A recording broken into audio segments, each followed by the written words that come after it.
Students, बेटा मुझे 2-3 numerical बच्चों ने भेजे थे। मैं उसको पहले तो पेपर पे सॉल्व करने लगा था, फिर मैंने कहा आपको लाइव सॉल्व करके साथ साथ समझाता हूँ। ये एक पहला न्यूमेरिकल है, 1 card is drawn from a pack of cards. Find the probability that it is number 1 either a king card or a queen card. Second, either a king card or a black card. तो पहले मैं आपको solve करके दिखाता हूँ either a king card और a queen card. King card और queen card की प्रोबेबिलिटी अगर निकालते हैं, वैसे देखें probability of king card 4 out of 52, क्योंकि टोटल 52 कार्ड्स हैं और उसमें से 4 जो है वो किंग कार्ड हैं।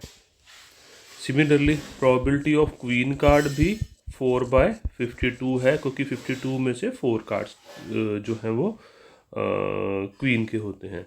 नाउ हमने फाइंड करनी प्रोबेबिलिटी किंग और क्वीन, है ना। ये दोनों इवेंट्स जो हैं म्यूचुअली एक्सक्लूसिव है। पहली बात तो है ये और वाला केस है, और वाले केस में chances are more, therefore we apply addition theorem. हम यहाँ पर एडिशन थ्योरम लगाएंगे और एडिशन थ्योरम में किंग और क्वीन इकट्ठे नहीं ना आ सकते जब एक कार्ड निकालने, तो यहाँ पर इवेंट्स म्यूचुअली एक्सक्लूसिव हैं। Since events are mutually exclusive, therefore probability A or B is equal to probability A plus probability B। और क्योंकि हमारा A और B किंग और क्वीन है, किंग और queen card is equal to probability king plus probability queen is equal to 4/52 plus 4/52 is equal to 8/52। तो 4 2 4 और ये आ गया 13। ये आ गया हमारा आंसर। सेकंड है बेटा आइदर किंग और अ ब्लैक कार्ड। अब पैक ऑफ कार्ड में बच्चे किंग कार्ड 4 होते हैं, तो प्रोबेबिलिटी ऑफ किंग कितनी हो गई 4/52, और ब्लैक कार्ड पूरे कार्ड में होते हैं 26/52। क्लियर। अब यहाँ पर किंग कार्ड और black card not mutually exclusive है, और पहली बात और वाला केस है, तो यहाँ पर एडिशन थ्योरम लगेगी, मल्टीप्लिकेशन नहीं लगेगी जैसे पहले था। किंग कार्ड और ब्लैक कार्ड ये दोनों नॉट म्यूचुअली एक्सक्लूसिव है, क्योंकि एक कार्ड निकाले वो हो सकता है वो ब्लैक भी आए और किंग भी आए, क्योंकि 2 ब्लैक कार्ड किंग कार्ड होते हैं। ठीक है, ऐसे यहाँ पर लिखेंगे since king card and black card can occur simultaneously, therefore here events are not mutually exclusive, not mutually exclusive, therefore formula क्या लगेगा बच्चे यहाँ पर, probability A और B, दोबारा लिखता हूँ इसको, probability A और B is equal to probability A plus probability B minus probability A intersection B। और A और B हमारा किंग और ब्लैक है ना, तो इस फॉर्म में लिख देते हैं प्रोबेबिलिटी किंग और black card is equal to probability king plus probability black minus probability king and या king intersection black. Probability king बच्चे कितनी है 4/52, प्रोबेबिलिटी ब्लैक कितनी है 26/52, और किंग एंड ब्लैक के लिए दोनों प्रोबेबिलिटीज़ को हम मल्टीप्लाई करते हैं, राइट। तो ये आ गया 26 2s 2 2s, तो 52 ये ही रहने दिया डिनोमिनेटर में, क्योंकि हमारे सारे डिनोमिनेटर में 52 था, -2/52। इसका एलसीएम निकालते बेटा हम, 52 एलसीएम आ गया, 4 + 26 - 2, 52 30 - 2 28, तो 4 7s एंड 4 13, ये हमारा आंसर आ गया, राइट। अब बच्चे एक दूसरा न्यूमेरिकल बच्चे ने दिया था, वो न्यूमेरिकल ये था कि 2 बैग हैं, बैग ए और बैग बी। बैग ए में 3 रेड बॉल्स हैं एंड 4 ब्लैक बॉल्स हैं। बैग बी में सेकंड बैग में कितने हैं, 4 रेड बॉल्स हैं एंड 2 ब्लैक बॉल्स हैं, यानी कि इसमें टोटल 6 बॉल्स हैं और इसमें टोटल 7 बॉल्स हैं। अब प्रॉब्लम क्वेश्चन क्या है, 1 बैग इज सिलेक्टेड, इनमें से एक बैग हमने सिलेक्ट किया, एंड 1 बॉल इज ड्रॉन, और उस सिलेक्टेड बैग में से 1 ball is drawn from that bag, उस बैग में से एक बॉल निकाली। What is the probability that it is a black ball. ठीक है, ये क्वेश्चन है बच्चे, इसको ध्यान से समझना है, ये समझने वाला क्वेश्चन है। ठीक है, हमने देखो क्या क्या चुनना है, पहले तो एक बैग चुनना है, दोनों में से निकालना है, और उसके बाद उसमें से ब्लैक बॉल उसमें से एक बॉल निकालनी है। तो इसमें पहले इवेंट ले लेते हैं, let B1 be the B1 event of getting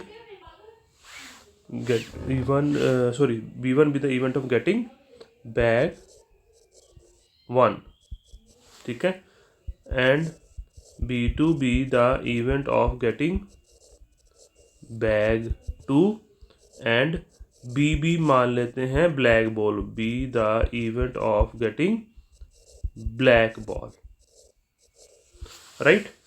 तो गिवन क्या है, 2 बैग हैं, तो बैग 1 के चुने जाने, हम बैग पहला निकाले उसकी प्रोबेबिलिटी है 1/2, प्रोबेबिलिटी ऑफ बैग 2 भी है 1/2।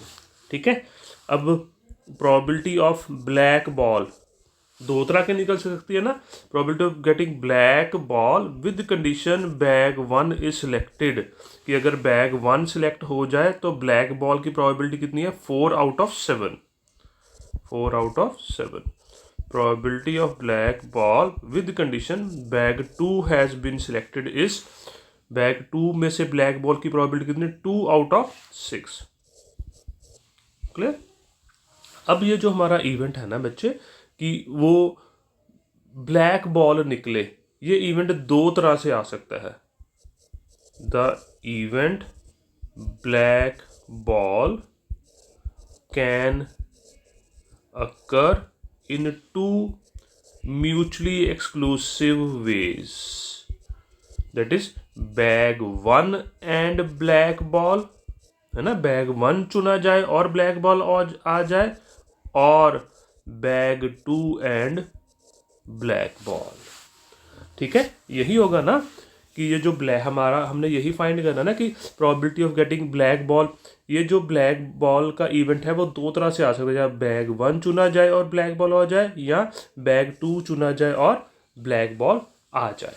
ठीक है, तो अब यहाँ पर और लग गया ना, तो एडिशन थ्योरम, और लगने के कारण यहाँ एडिशन थ्योरम लग जाएगी, और इवेंट्स आर म्यूचुअली एक्सक्लूसिव, ये हमने लिख ही दिया है, और यहाँ पर एंड लग गया, यहाँ पर एंड वाले केस में यहाँ मल्टीप्लिकेशन लगेगी, यानी कि इस न्यूमेरिकल में पहले एडिशन थ्योरम लगेगी और इसके बीच में मल्टीप्लिकेशन थ्योरम लगेगी एंड वाले केस में, राइट। तो हम ये निकालते हैं, probability black ball is equal to probability bag 1 and black ball plus probability black 2 and bag 2 and black ball, addition और multiplication is equal to probability bag 1 into and, है ना, multiplication theorem, probability of black ball with condition bag 1 has been selected plus probability bag 2 into probability of black ball with condition bag 2 has been selected is equal to bag 1 की probability देखो कितनी थी, 1/2। Black ball with condition B1 is 4/7 plus bag 2 की probability थी 1/2 इसकी, into BB/B2 black ball with condition bag 2 is 2/6, right. तो ये 2 are 4 is equal to 2/7 plus ये 2 कैंसिल आउट 1/6। इसका LCM आ गया 42, 7 6 are 42, 6 into 2 is 12 plus 6 7s are 42, 7 into 1 is 7, 19/42। बेटा ये इसका सोल्यूशन आ गया। क्लियर। इसके साथ ये हमारा दूसरा न्यूमेरिकल भी सॉल्व हो गया। एक बच्चे ने न्यूमेरिकल दिया था अगला एक और कि 2 dice are thrown simultaneously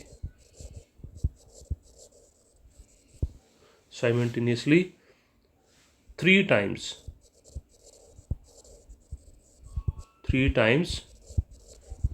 What is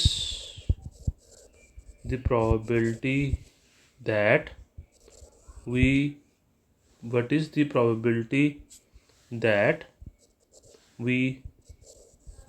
get total of 11 in the first 10 in the second and 9 in the third throw? Solution। ठीक है बच्चे। नाउ देखो, when 2 dice are thrown, n is equal to 6 की power 2 is equal to 36, right. तो हमने find करना है कि सम इज इक्वल टू 11। पहली देखो क्वेश्चन क्या था बेटा, दोबारा में से समझो। 2 डाइस हमने हाथ में पकड़े, लूडो की 2 गीटियाँ पकड़ी, उसको फेंका हम इकट्ठे ही। कितनी बार फेंका? 3 बार फेंका। पहली बार फेंका, उठा लिया, दूसरी बार फेंका, उठा लिया, फिर तीसरी बार फेंका। प्रोबेबिलिटी फाइंड करनी है हमने कि पहली ड्राइंग में 11 आए टोटल दोनों डाइस पर, एंड दूसरी डाइस में 10 आए टोटल, एंड थर्ड डाइस में 9 आए टोटल। ठीक है, एंड लग गया ना, तो मल्टीप्लिकेशन थ्योरम लगेगी। और इसमें अगर 2 डाइस थ्रो करें, टोटल केसेस 36 होते हैं। कौन कौन से होते हैं 36 केसेस? देखो 1 1 1 2 1 3 1 4 1 5 1 6, है ना। पहले पे जैसे पहले पे 1 आए डाइस पे, दूसरे पे भी 1 आए, पहले पे डाइस पे 1, दूसरे पे 2, ऐसे 2 1 2 2 2 3 2 4 2 5 and 2 6, 3 1 3 2 3 3 3 4 3 5 and 3 6, 4 1 4 2 4 3 4 4 4 5 and 4 6, 5 1 5 2 5 3 5 4 5 5 and 5 6, 6 1 6 2 6 3 6 4 6 5 and 6 6। Clear. अब देखो हमने प्रोबेबिलिटी किसकी क्या फाइंड करनी है कि पहले थ्रो में जो 2 डाइस हमने फेंके थे उसका टोटल 11 आए, एंड दूसरे में 10 आए, एंड तीसरे में 9 आए, है ना। Probability sum is equal to 11, है ना। पहला sum 1 is equal to 11, and sum 2 is equal to 10, and sum 3 is equal to 9। And आ गया ना बच्चे, तो multiplication theorem. Here we will apply multiplication theorem. Clear. Therefore probability S1 is equal to 11 and S2, S मतलब sum is equal to 11 and sum is equal to 2 is equal to 10 and sum 3 9 आए। Clear. is equal to probability S1 is equal to 11 into probability S2 is equal to 10 into probability S3 is equal to 9। अब S1 पहले में 11 आए total, देखो 11 कहाँ कहाँ होता है टोटल, एक ये है और एक ये है, दो केसेस हैं 36 में से, 2/36 इंटू 10, 10 कहाँ आ रहा है, 1 2 और 3, ये 10 आ रहा है, 3 केसेस है आउट ऑफ 36 इंटू 9, 9 1 2 3 4 केसेस बन रहे हैं, 4/36। इसको सॉल्व अगर करें 1/18 इंटू 3, 1/12 इंटू 1/9। इसको बेटा जब आप कैलकुलेट करोगे ना, तो मैं यहाँ रफ पे करता हूँ कैलकुलेट, ये करके आ गया, कैलकुलेटर मैं यूज़ कर रहा हूँ, 1/1944 ये आंसर आ जाएगा। ये हमारा बच्चा सोल्यूशन। और यहाँ पर इवेंट्स इंडिपेंडेंट है, याद रखना, क्योंकि एक बार अगर 11 आ गया तो उससे एक पहले वाले में 11 आए या ना आए, उससे दूसरे में की प्रोबेबिलिटी पर कोई असर नहीं पड़ता, और दूसरे में 10 आए या ना आए उसके तीसरे की प्रोबेबिलिटी पे कोई असर नहीं पड़ता। ठीक है, तो यहाँ पर आप लिख सकते हो एंड हेयर, यहाँ पर and here events are independent, therefore. तो ये हमारा बेटा ये तीसरा क्वेश्चन भी सॉल्व हो गया। उसने एक और क्वेश्चन दिया था बच्चे ने कि 20% of boards produced by a machine are defective, determine the probability that out of 4 boards chosen at random at the most 2 boards will be defective. ये बाइनोमियल डिस्ट्रीब्यूशन से होगा बेटा, और बाइनोमियल आपके सिलेबस में नहीं है। ठीक है बेटा, okay, all the very best, अच्छे से पढ़ो, थैंक यू।